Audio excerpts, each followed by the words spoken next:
premier souvenir à vélo, c'est quand j'ai tout simplement appris à faire du vélo dans les années 80 avec mon grand-père. Et donc à l'époque, il n'y avait pas encore les draisiennes comme aujourd'hui, ça n'existait pas. Et tout le monde utilisait les petites roulettes. Et moi, mon grand-père savait que c'était pas bien, que ça risquait de me mettre dans une fausse sécurité. Et donc il avait fixé un espèce de bâton à l'arrière du vélo pour m'aider à stabiliser. Puis à un moment, j'ai regardé derrière moi, puis en fait, je roulais tout seul. Mon grand-père n'était plus là.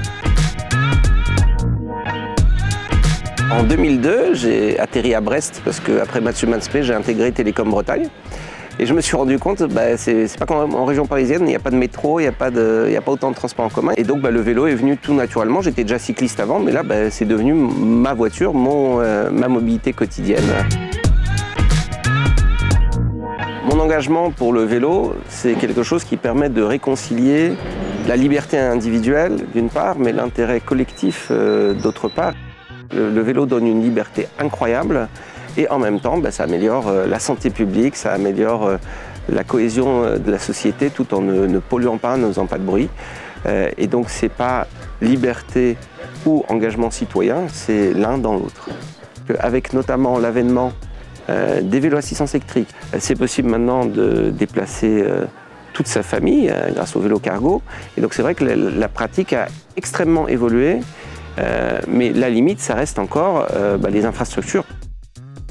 Le fait que l'on trouve des aménagements cyclables de haute qualité, y compris dans des villes comme Quimperlé, qui permettent de rejoindre la limite de la commune et qui sont ensuite coordonnés avec les travaux sur les routes départementales, le fait qu'on ait totalement métamorphosé l'arrivée à la gare de Rennes ou la place Anne de Bretagne, tout ça, ce sont des choses importantes parce que ça sert évidemment aux usagers qui utilisent cet espace, mais ça inspire également ceux qui passent en voiture, à pied, se dire mais pourquoi dans ma commune on ne pourrait pas aussi se déplacer en sécurité à vélo. Des initiatives comme celle de Galian permettent de donner des exemples concrets d'économie qui est locale, à haute valeur ajoutée, avec un côté exemplaire social, avec une mixité parmi les salariés. C'est à des petites entreprises à taille humaine d'alimenter sa région en sourçant à la fois les matériaux, à la fois les richesses humaines. Et c'est vraiment très enthousiasmant de voir que le vélo ne transforme pas juste nos déplacements, il transforme nos modes de vie et nos modes de production. Aujourd'hui, et c'est un des sens de mon engagement au Fonds Innovation Mobilité Active, c'est de faire en sorte de mettre le vélo à portée des personnes qui habitent dans les quartiers, des classes populaires, des femmes. Et c'est vrai que même s'il y a eu une démocratisation du vélo, ça reste quand même une pratique très privilégiée. Et donc l'enjeu principal, c'est que ce soit un moyen de transport qui puisse toucher les territoires ruraux, les classes populaires et tous les gens qui sont défavorisés pour une raison ou pour une autre. Et je pense notamment aussi aux personnes en situation de handicap qui peut-être n'auront jamais accès à la mobilité automobile.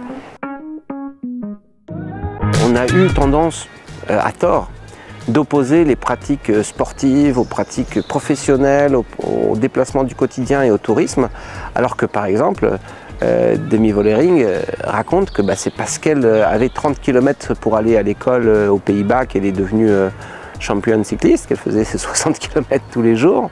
Et donc il faut vraiment trouver des façons d'identifier, d'exploiter des porosités entre ces différents usages. Il y a une multiplicité de facettes du vélo entre le VTT, le pump track, le quotidien, le pro, et que chacune et chacun aime au moins une des pratiques du vélo et qu'ensuite, une fois qu'on a découvert quelle est la pratique du vélo qu'on apprécie, il est assez facile finalement de créer le terreau fertile pour découvrir les autres pratiques du vélo et choisir lesquelles vont aussi nous intéresser. Donc c'est vraiment la richesse et la diversité du vélo que je retiens.